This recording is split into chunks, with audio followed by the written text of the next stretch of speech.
a qué se debe ese tema. En la parábola del rico y Lázaro que venimos estudiando, se hace una marcada referencia al diálogo que tuvo el hombre rico, que de hecho ya había muerto, y que encontrándose en la eternidad, exactamente en el lugar que ahí describe como el lugar de tormento, dice que quiso prevenir o advertir a sus hermanos para que no fueran a dicho lugar. Y decíamos que ese punto de referencia es importante porque en la eternidad vamos a estar recordando incluso a nuestras familias, ¿verdad? Es una clara referencia. O sea, luego de la muerte hay vida y la conciencia no está muerta, sino que la conciencia está bien activa, recordando todas las cosas.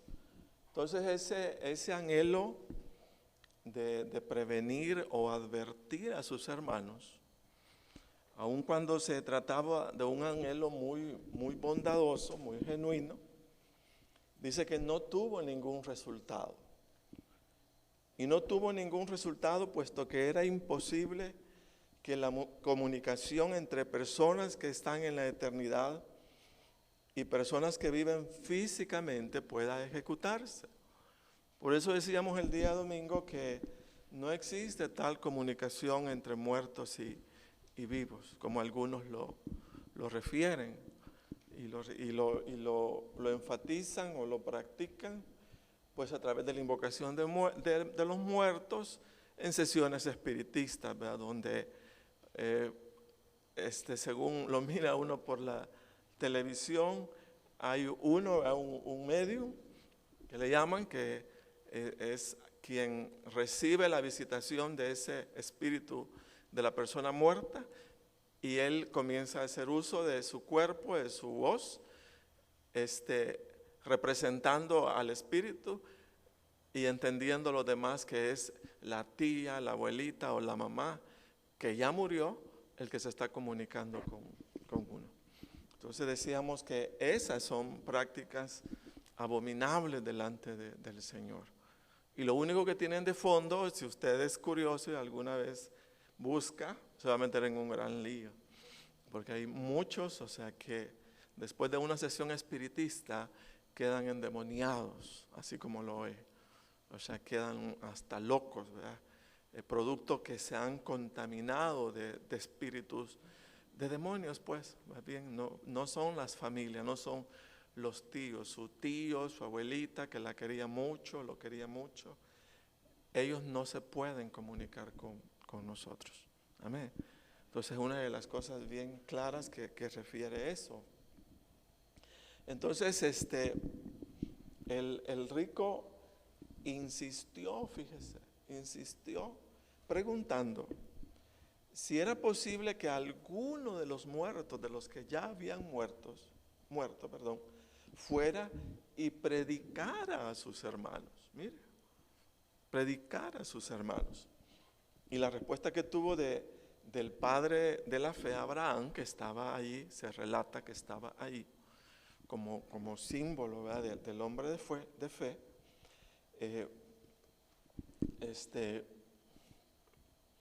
fue quien le dijo que si alguno fuera de entre los muertos y predicara a sus hermanos, dice, tampoco ellos se van a arrepentir.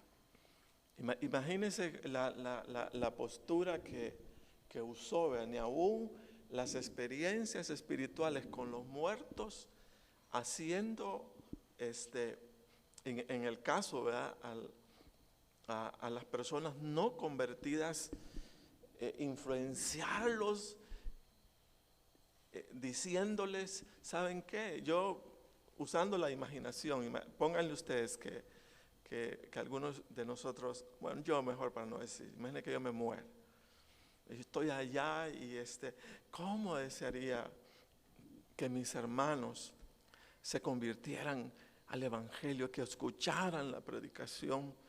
¿Y qué hago, verdad? Entonces me dejan venir y yo como muerto, ¿verdad? En espíritu, digámoslo. En una noche, como eso de las 12 en punto de la noche, comienzo a jalarle los pies a uno de mis hermanos. Y le comienzo a testificar, fíjese. Póngale usted, eso sería el caso, ¿verdad? Y decir, ¿sabes qué? O sea, por no recibir al Señor, yo estoy allá en la eternidad, en el lugar que vos no podés ver. En ese lugar, allá, yo estoy sufriendo. Yo estoy en un tormento porque es un lugar tan caliente en donde uno anhela que al menos alguien humedezca en agua su dedo y me lo pase por mi lengua.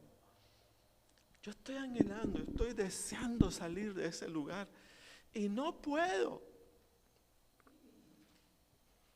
Entonces yo vengo, me levanté de entre los muertos, vengo y les estoy persuadiendo a que se arrepientan, que escuchen el mensaje de salvación, que oigan la predicación y reciban a Jesús como eso sería. Y dice, fíjese bien acá, que ni aún con ese tipo de experiencia, estos fulanos, dice, se convertirían. Póngale usted. Dice, no se van a convertir, ni aún así se arrepentirían. Entonces, eso es lo que expresa, lo que yo imagino, pues eso no lo dice la palabra. Pero como hace referencia a este hecho, dice que si alguno se levantara entre los muertos, mire, tampoco le van a oír, tampoco le van a escuchar y no se van a arrepentir. Entonces, esa es la parte fuerte, ¿verdad? Entonces, cuando el corazón de las personas es duro hacia el mensaje de salvación, ni aun la predicación de algún muerto movería los corazones al arrepentimiento. Eso es algo que lo enfatizamos. Entonces, cuando el corazón del hombre es duro, la muestra o manifestación de dureza o quedará evidenciada o comprobada por lo siguiente. Sería, bueno, ante la pregunta, ¿y cuándo es que un corazón es duro? Sería como la pregunta. Entonces la respuesta es cuando la persona muestra una falta de arrepentimiento y persiste, en este caso, en su pecado. O sea, ¿cuándo es que una persona es dura? Cuando no es capaz de arrepentirse de su pecado. Entonces ahí hay dureza de corazón. Hay dureza, o sea, cuando de manera evidente, o sea, el pecado, ¿verdad? Está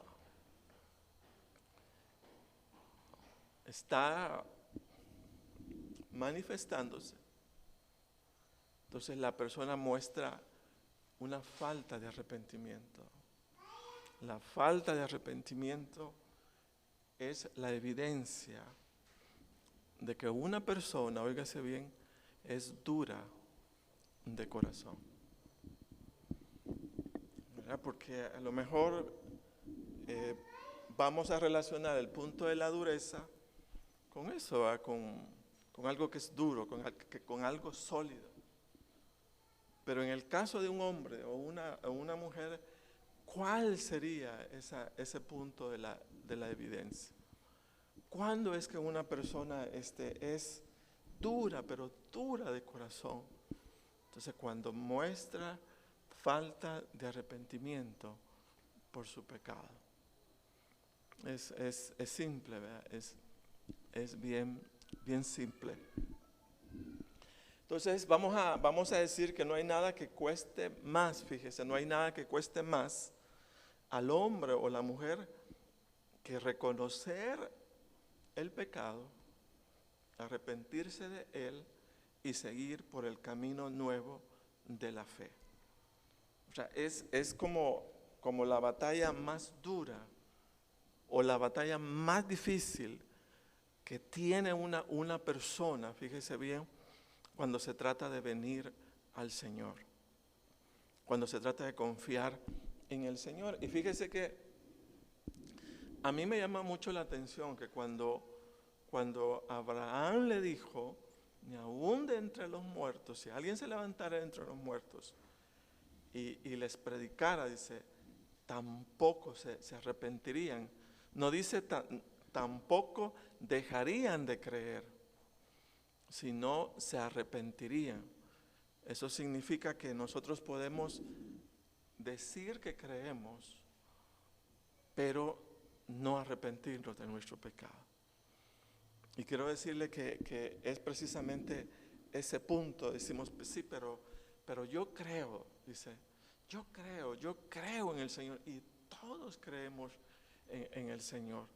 Y aún la palabra dice que los demonios creen y tiemblan al Señor. Fíjese bien. Pero un aspecto importante que nos hace fuertes a nosotros, fíjese, más que a los demonios en el caso. Porque creyendo estamos a la altura de un demonio. Perdón la expresión. Porque la palabra dice eso, ¿no? Que aún los demonios tiemblan y crean. Entonces, creyendo estamos a la altura de un demonio, porque ellos también creen. Pero cuando nos arrepentimos, eso hace el punto de diferencia. Entonces dice, pues yo creo. Y todos creemos. Pero no nos arrepentimos de nuestro pecado. Y en el caso es la mayor evidencia de mi fe en el Señor es el arrepentimiento.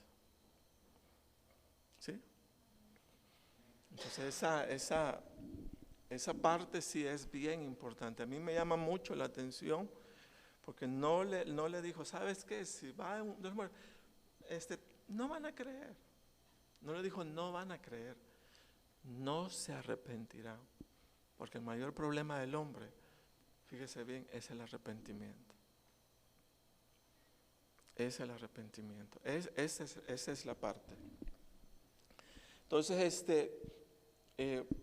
esa falta esa dureza del corazón, nosotros la podemos encontrar en muchos aspectos, muchos temas, ¿verdad? Que la palabra de Dios comenta. El caso de dureza del corazón la hallamos en la actitud de Faraón, allá en el Antiguo Testamento, ¿verdad? Cuando Moisés le pedía que dejase ir al pueblo de Israel al desierto para servir a Dios. Dice, y Faraón no accedía, haciendo de esa manera que el sufrimiento sobre el pueblo egipcio se incrementara ante el aparecimiento de diferentes plagas. ¿Se recuerdan que iba Moisés y le decía, deja ir a mi pueblo? Decía, no. O si no, le decía, bueno, que se vayan tales, pero estos no. Y así lo tuvo, así lo tuvo. Y costó, dice que la última plaga, que fue la muerte de todos los primogénitos en Egipto, eso de alguna manera tocó el corazón de Faraón y dijo, vaya pues, váyanse pues. Pero en la medida que se que él se negaba, aumentaba el sufrimiento. Se negaba, aumentaba el sufrimiento. Se negaba, venía otra plaga. Se negaba, venía otra plaga. Entonces, ahí hay dureza de corazón, ¿verdad? La dureza del corazón. Pero también, fíjese, en el Nuevo Testamento encontramos otro caso de dureza de corazón. Y es cuando hablamos de Herodes, quien era gobernador, dice, de Galilea, quien sostenía, dice, una relación pecaminosa con la esposa de su hermano. Y fíjese que en el caso, ¿verdad?, por ser un gobernador, toma participación Juan el Bautista. Y la participación de Juan el Bautista es señalándole a Herodes esa mala actitud o esa actitud pecaminosa. Y dice que Juan el Bautista le decía a Herodes: no es lícito tener la mujer de tu hermano. No es correcto. Y dice que Herodes continuó, ¿verdad?, con su relación, e incluso toda esta situación, todo este señalamiento le costó a Juan el Bautista su cabeza. Porque cuando la hija, ¿verdad?, de quien era la mujer de Herodes, le hizo una solicitud, después que lo había amansado, ¿verdad?, a través de toda la danza que le hizo, y cuando lo había impactado, ¿verdad?, le dijo: pide lo que quieras. Él pensó que le iba a pedir el reino o parte de su reino, y le dijo: quiero la cabeza de Juan el Bautista. Pero no dice, fíjese, de ninguna forma, no, el relato finaliza allí. Finaliza diciendo que Juan el Bautista fue decapitado. Fue mandado a ser decapitado por Juan el Bautista, por Herodes. Pero no dice que Herodes se apartó de lo que Juan el Bautista le señalaba. Por eso decimos que la mayor dificultad del hombre no es la fe. La mayor dificultad del hombre es el arrepentimiento de sus pecados. Ese es el gran lío. Y eso es con lo que nosotros, fíjese, luchamos. Y yo creo que es la parte que nos hace a nosotros fuertes en el Señor. Fuertes. Porque sabe, esa actitud de arrepentimiento de nuestros pecados es una actitud que nosotros debemos de sostenerla siempre.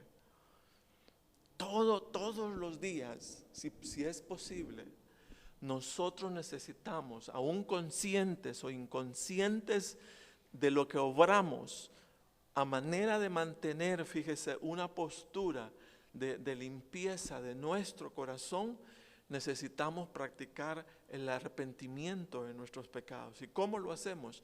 A través de la confesión. Por eso siempre que vamos delante de la presencia de Dios, repito, siempre debemos: Señor, ¿verdad?, perdona nuestros pecados, perdona nuestra maldad, perdónanos, Señor.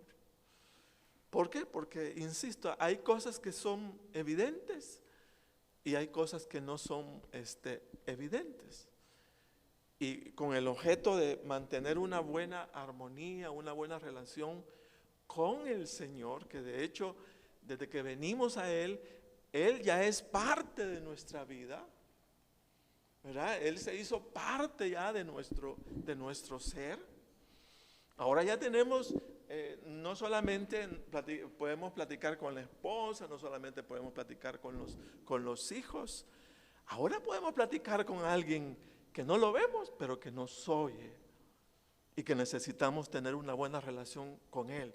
y es el Señor, ¿verdad? O sea, todos necesitamos a mantener viva la relación con nuestro Dios, la relación con nuestro Señor, ¿sí? Y eso lo hacemos a través de la oración. Eso significa, mire, que una de las formas en la que usted le puede pasar un examen a un verdadero cristiano es preguntándole lo siguiente: ¿cómo es tu relación con el Señor? No cuántas veces viene a la iglesia, aunque hay que venir a la iglesia, pero un genuino creyente, el secreto de un genuino creyente para sostenerse en su vida cristiana es que habla con el Señor, que platica con el Señor. Y mire, si no es tan fuerte eso que dice la palabra, que si en lo secreto buscamos al Señor, Él nos recompensará en público. Mire, eso de acercarnos a Dios a través de la oración, pero eso es como quien dice, a lo mejor de esto nadie sabe, pues. Hay cosas que nosotros a lo mejor las ocultemos. Y algo que no tenemos por qué decirlo a nadie, pero practicarlo es precisamente eso. O sea, el cristiano genuino habla con el Señor.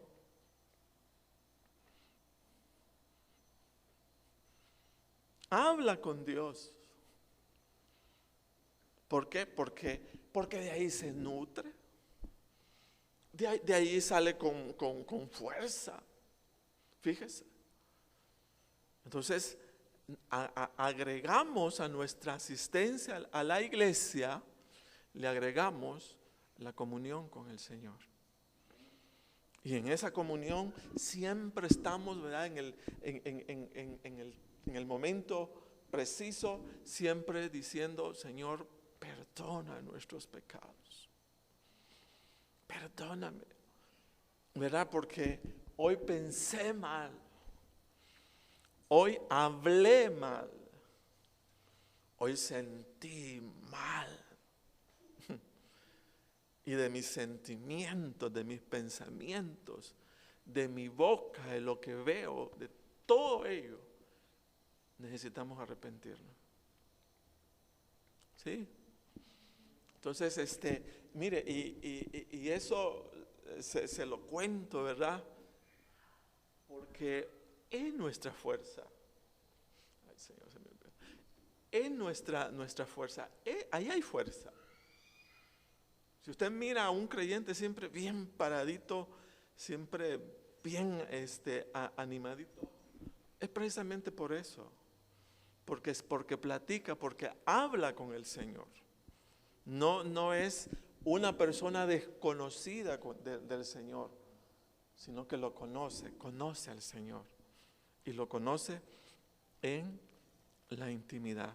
Entonces, eso es importante. Ahora, ¿por qué el corazón del hombre se vuelve duro cuando se trata de obedecer al Señor o aceptar el plan de salvación en Cristo Jesús?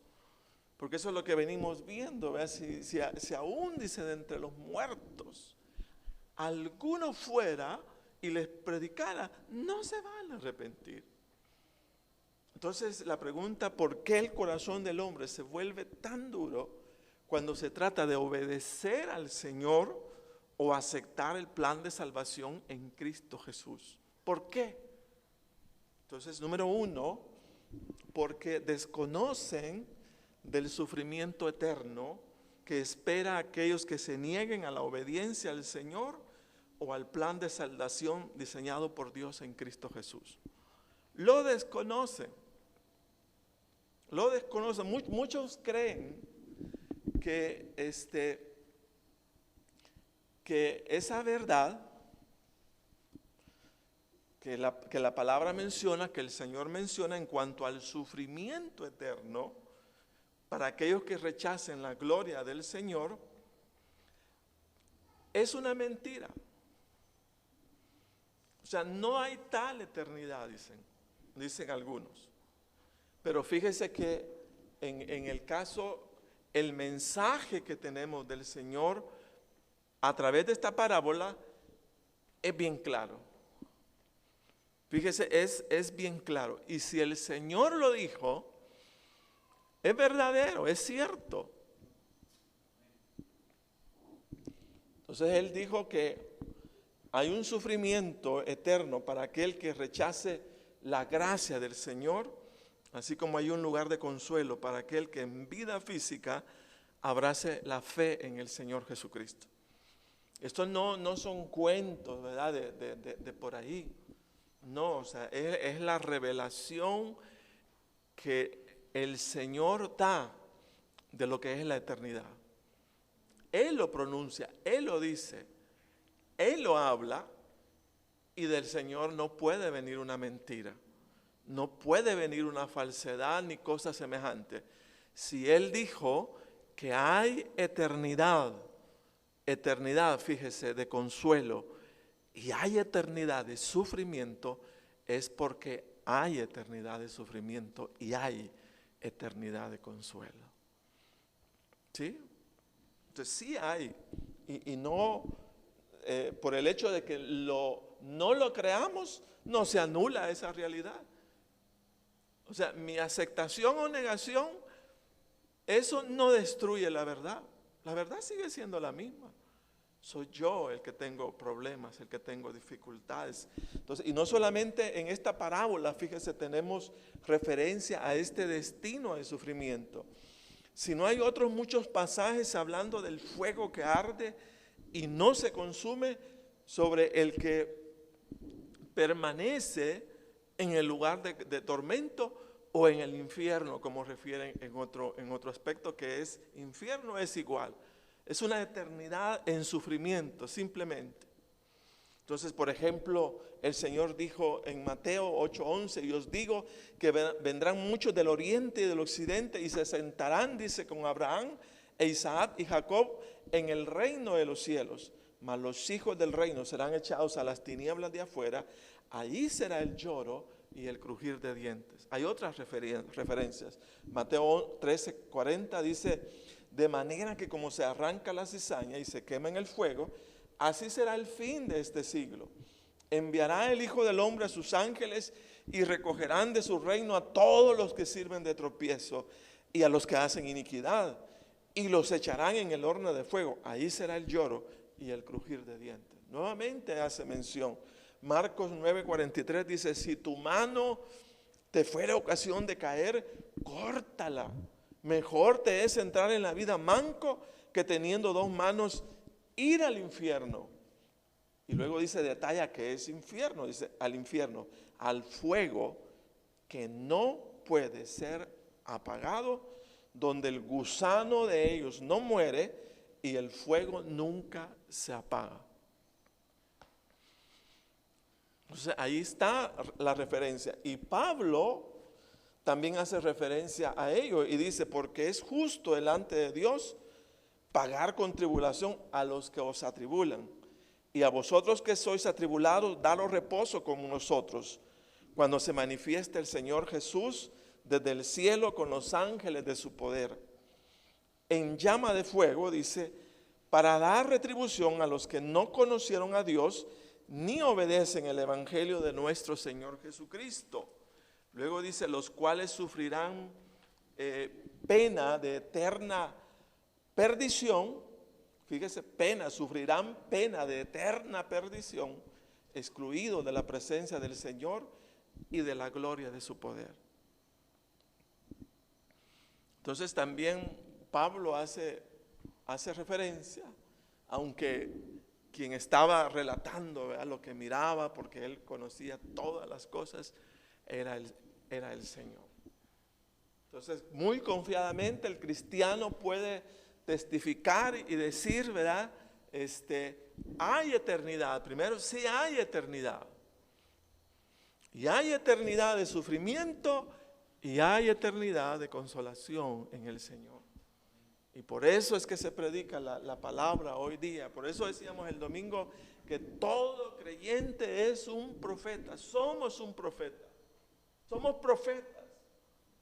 En el sentido, fíjese que advertimos de lo que viene. Que aunque no lo hayamos visto, lo estamos creyendo como verdad absoluta de parte de nuestro Dios respecto a la eternidad. Hay una eternidad de sufrimiento y hay una eternidad de consuelo en Cristo Jesús. Amén. Entonces lo creemos de esa forma, de esa manera. Yo no me invento más que repetir lo que la palabra de Dios dice. Eso es lo que debemos de creer y eso es lo que advertimos, fíjese bien. Eso es lo que se advierte. Entonces estamos con... ¿Por qué es tan duro el corazón del hombre? Es duro porque desconoce de la vida eterna. Dice, no, dice, no hay tal eternidad. Mucho menos sufrimiento. No lo hay. No lo hay. ¿Cómo va a ser Dios capaz de destruir la vida del hombre? Son algunas preguntas. Pero si nosotros las respondemos a la luz de la palabra, entonces entendemos que sí, Dios, fíjese, o más bien el diseño de la eternidad es esa. Y no es que Dios condene, como decíamos el día domingo, sino Dios advierte. Dice, esto es lo bueno y esto es lo malo. Si alguno llega a lo malo como consecuencia, recibe lo malo como consecuencia, no es porque Dios sea malo, sino porque al eligió lo que no era correcto.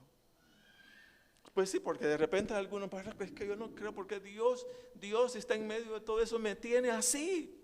¿Por qué Dios me tiene así? Y dice, yo no te tengo así, dice, sabes lo bueno y sabes lo malo. Tú has elegido. ¿Sí? Él advierte. Entonces, número 2, ¿por qué es tan duro el corazón del hombre? Porque el pecado remunera con una cuota de placer. Y muchos no están dispuestos a negarse al placer por ganar la vida eterna. Mire, de hecho, pues cuando alguien anda fumado, él anda en su onda alegre, ¿verdad? Contento o tomado.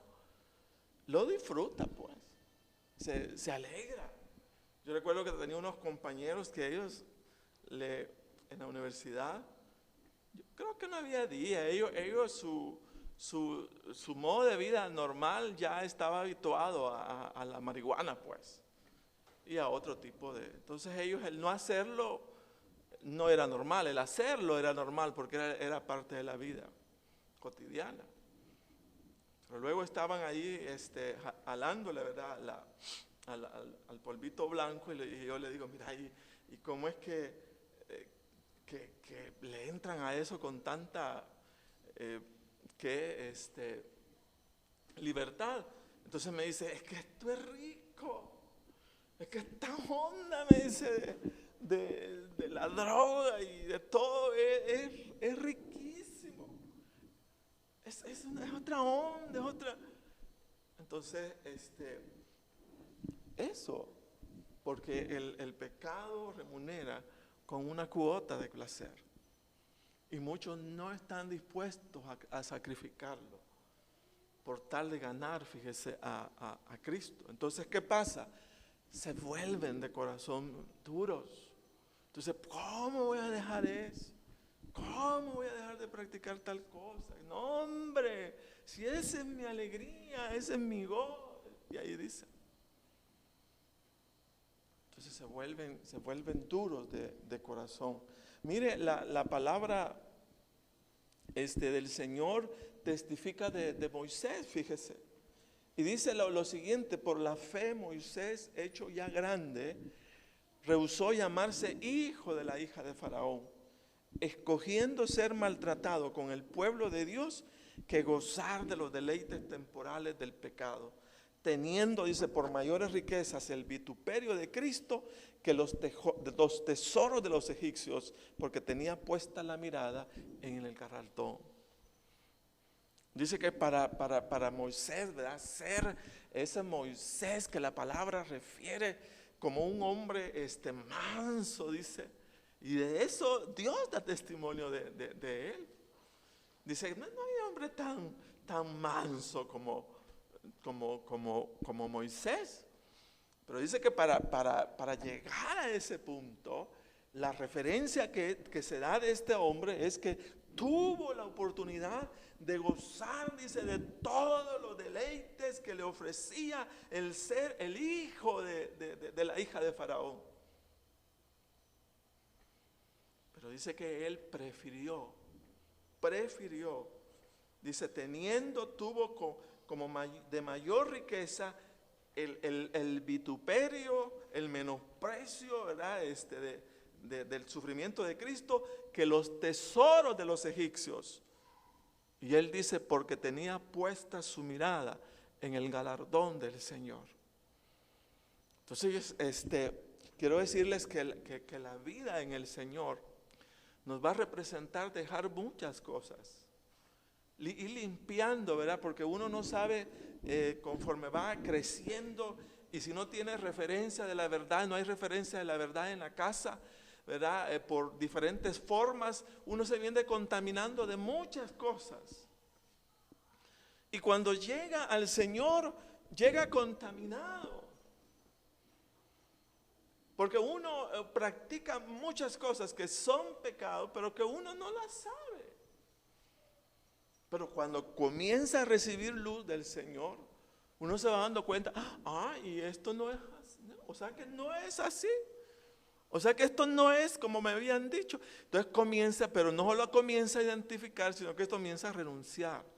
Y a decir, no, esto no va conmigo. Porque yo ya soy una nueva criatura. Que es el punto de referencia que hace Pablo, ¿verdad? De modo dice que si alguno está en Cristo, nueva criatura es. Las cosas viejas pasaron, dice, he aquí, todas son hechas nuevas. Pero muchos, fíjese bien, se entrampan en la vida cristiana porque cuando les toca renunciar a eso que no va con la vida cristiana, ellos no están dispuestos. Y se van, dice, al mundo, se vuelven al mundo y dejan a Cristo. Por eso la palabra incluso dice, ¿verdad? O sea, si tu mano derecha es ocasión, córtala. Entonces no es físico, esa figura no es física. No estamos diciendo, mire, hoy cuando llegue a su casa, córtese la mano.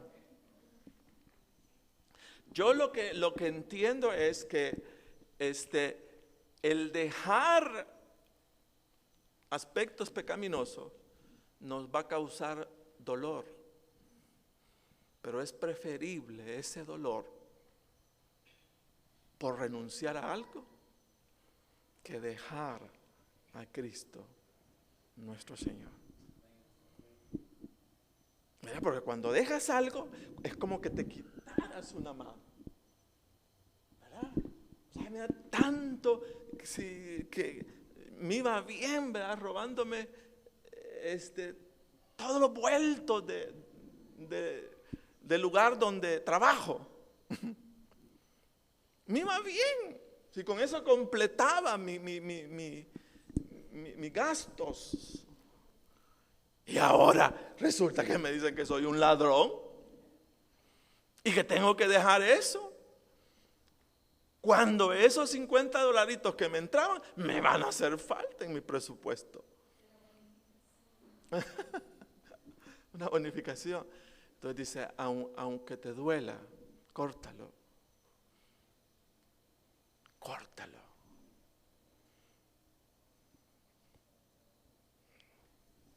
Entonces, porque el pecado remunera con cuota de placer y muchos no están dispuestos a negarse el placer por ganar la vida eterna.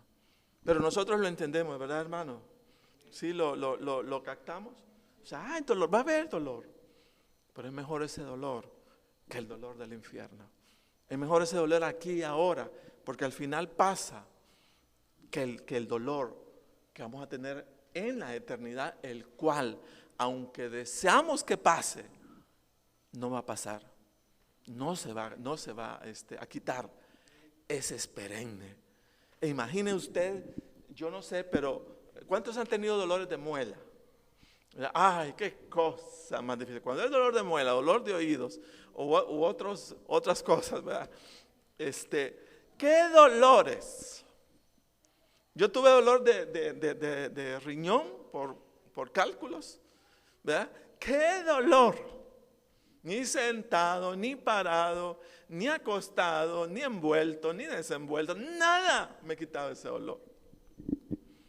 Pero gracias a Dios lo estoy contando. Porque con todo, o sea, fue a lo mejor un día, una noche, recuerdo. Ya el siguiente día se me calmó y ya no tuve referencia, se me quitó. Pero qué duro es pasar en el tiempo, pero en el tiempo continuar deseoso que algún día a lo mejor se me quite este tormento. Y en la eternidad no va a pasar. Qué terrible, qué duro, o sea, qué difícil. Y el Señor nos lo advierte, nos lo anticipa, nos lo comunica, nos lo predica. Ahora, si advertidos, predicados, comunicados, proclamados, nosotros elegimos otra cosa. ¿Quién se condenó? ¿Quién nos condenó? ¿El Señor? No, nosotros nos condenamos. Amén. ¿Por qué? Porque se nos da una libertad de decisión, el cual es probada con lo bueno y con lo malo. Pero la palabra dice, elige tú. Elige tú. Y tercero, hermanos, porque Satanás planeadamente ciega o enceguece el entendimiento o la mente de los incrédulos para que no les sea revelado la verdad. Por eso uno está diciendo a la gente y no entiende. Dice, pero ¿qué le pasa a este que no entiende?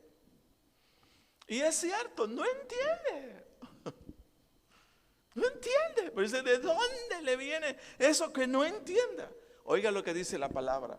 Pero si nuestro evangelio está aún encubierto, 2 Corintios 4:3, entre los que se pierden está encubierto. Mire, oiga esto, entre los que se pierden está encubierto, en los cuales el Dios de este siglo cegó el entendimiento de los incrédulos. Cegó el entendimiento de los incrédulos para que no les resplandezca la luz del evangelio de la gloria de Cristo, el cual es la imagen de Dios. Entonces uno a veces está con el inconverso, ¿verdad? Intentando, hablando y no, y yo dice, pero ¿y qué? ¿Cómo es que este no me entiende? Es como que usted esté tratando de ponerse de acuerdo con un bolo, ¿verdad? Con un borracho. Y no, pero es que sí, pero y comienza con los argumentos de aquí, con los argumentos de por allá. Y no, y está borracho. No entiende. Entonces dice que el incrédulo se le ha cegado su entendimiento, no entiende. Pero ¿quién es el que no lo hace entender? Dice que es Satanás. Satanás dice, pero si nuestro evangelio está aún encubierto, entre los que se pierden está encubierto, en los cuales el Dios de este siglo, mire, el Dios de este siglo cegó el entendimiento. Y ese Dios no es mayúscula, es minúscula, hablando del enemigo, hablando de Satanás. Cegó el entendimiento de los incrédulos para que no les resplandezca la luz del evangelio de la gloria de Cristo, el cual es la imagen de Dios. Por eso al inconverso requiere de parte del cristiano o de la iglesia, pelearlo en clamor, pelearlo en oración, para que el Señor tenga misericordia y le sea apartado esa testadurez de su mente y de su corazón, para que se vuelva a Cristo. Entonces, si hay una persona inconversa, usted va a tener que luchar y luchar en oración, en clamor, para que se le quite esa testadurez, necedad, esa ceguera mental. Entonces, una pregunta que surge es: ¿cómo obra Satanás esta ceguera? ¿Cómo es que lo hace? Y lo hace, mire, levantando argumentos o pensamientos, pero distorsionados de la verdad. Y esos pensamientos argumentos distorsionados, hacen que el hombre actúe, pero actúe de una manera incorrecta. ¿Por qué? Porque está pensando inadecuadamente. Por ejemplo, mire, dice la palabra del Señor que el hombre es un ser creado por el poder de Dios. Pero yo no sé si ustedes han escuchado, y Satanás dice, no, que el hombre es producto de la evolución, que primero fue un gusano, luego fue un mono y luego aparecimos nosotros.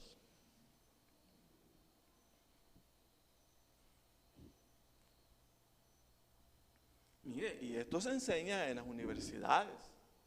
Hombres intelectuales, pero que son inteligentes a la manera del mundo, salen creyendo esto. Y sabe, o sea, junto con esa teoría, básicamente están apartando el poder de Dios y diciendo: no hay tal poder de Dios. Y ahí vienen y se educan y son grandes profesionales, eminencias, pero no creen en el poder de Dios, no creen en la existencia de Dios. Entonces, ahí está la mentira. Y obran en sus vidas, caminan, ¿verdad?, alocadamente como ellos consideran. No tienen un rumbo, no tienen una guía, no tienen una luz, no tienen un modelo, no tienen metas, ¿verdad?, objetivos a los cuales ver. Entonces hay una locura. Yo les he comentado que no sé por qué de tanto tiempo habían estado esos programas, medio los veía, pero ahí me pongo a ver a la Ana María Polo con el caso cerrado. Pero qué locuras las que salen ahí. Y como uno está aquí en la iglesia, uno cree que el mundo así es, como la iglesia, ¿verdad? De bonita, digámoslo. Voy a chulear la iglesia. Aunque cuesta bastante, ¿verdad? Pero qué locuras. Pero así como lo oye, qué locuras. O sea, el mundo está loco. Pero ¿sabe por qué está loco? Porque no tienen referencia de la verdad. Y cuando uno no tiene de referencia de la verdad, cuando a usted le dicen: mire, hágame un favor, vaya a San Salvador y se monta en la 201. Entonces usted va, se monta en la 201, mira ahí 201, se monta en la 201 y cuando usted ve que agarra para allá, usted sabe que va para San Salvador. ¿Verdad? El problema del mundo es que no sabe para dónde va y se monta en cualquier bus, porque al final todos le llevan a un destino que no existe. Pero hermanos, nosotros vamos montados en la 201 y vamos para San Salvador. Amén. No vamos para otro lugar y no se va a arruinar el bus. Ese bus no se puede arruinar. O sea, ese bus se va a llenar, se va a llenar y se va a llenar y se va a llenar y vamos a ir con 50,000 almas al lugar donde el Señor ha preparado para la iglesia, para la congregación. Amén. O sea, eso es importante. Tenemos un rumbo y déjeme decirle que usted sin el Señor, valga la expresión, en su memoria, en su mente, usted fragua, pero fragua locuras. Nos volvemos locos sin el Señor, sin rumbo. Perdón la expresión, como tengo confianza los puedo decir. No, mentira. Así es. Pero cuando tenemos al Señor somos cuerdos, porque sabemos las cosas. Tenemos claridad de pensamiento. Amén. Tenemos mucha claridad. Y eso nos ayuda a llegar al rumbo que deseamos o que el Señor ha planeado en Cristo Jesús. Solo termino con este texto. Dice, pero el hombre natural, me dice, el hombre natural, el hombre así a la manera natural, como dice, no percibe las cosas que son del Espíritu de Dios. No percibe las cosas que son del Espíritu de Dios, porque para él son locura. Al final la palabra lo dice, no yo. Dice, porque para él son locura, y no las puede entender porque se han de discernir espiritualmente. Mire usted, dice que el hombre natural no percibe las cosas que son del Espíritu de Dios. Para el hombre natural entender lo de la palabra, lo de la Biblia, lo de la fe, lo del amor, lo del arrepentimiento, lo de las buenas obras, no entiendo. Dice, no entiendo qué es eso. Le dicen a uno, ¿en qué planeta vivís? No te entiendo. Y es lógico. El espíritu del mundo no cuadra con el espíritu del Señor. Son dos cosas distintas, son dos cosas bien diferentes. Dice, pero el hombre natural no percibe las cosas que son del Espíritu de Dios, porque para él son locura y no las puede entender. Dice, no las puede, quiere, pero no entiendo. ¿Ha escuchado a alguien? Mira, yo te quiero entender, pero no puede entenderte, no sé por qué. Dice que el hombre natural no puede entender las cosas que son del Espíritu. Dice, porque para él no cuadran. ¿Qué locura me estás diciendo? ¿De qué? ¿De qué? ¿De dones? ¿Del Espíritu? No te entiendo. No entiende el hombre natural. No entiende porque le son locura. Dice, el hombre no cree en la muerte espiritual, no cree en nada de eso. Pero nosotros sí creemos. Por eso, miren, ni los muertos pueden contra la dureza del corazón. Entonces, si viene un muerto y alguien está atrapado en sus malos hábitos, no le va a oír, no le va a escuchar. Porque ni los muertos pueden con la falta, con la dureza del corazón. Si viniera tu abuelita que ya falleció y te dijera del evangelio, de lo que vive, no le creerías. Te asustarías, pero no le creerías.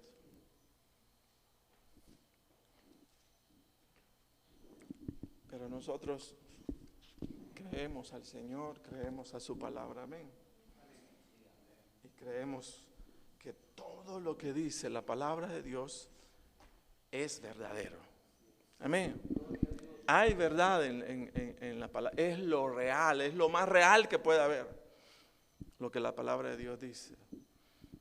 Lo demás uno lo puede cuestionar, pero lo que nunca puede cuestionar es lo que Dios ha revelado en su palabra.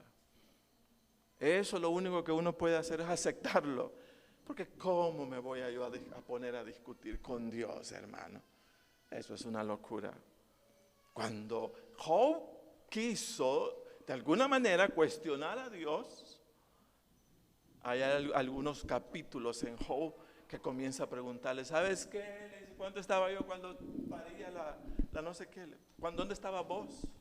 Y comienza a preguntarle cosas, como quien dice, mira, no discutamos, no hablemos, no vas a poder contra mí. Nunca vamos a poder con el poder de Dios. Entonces ni los muertos pueden con la dureza del corazón. No pueden. No pueden. Puestos en pie, hermanos,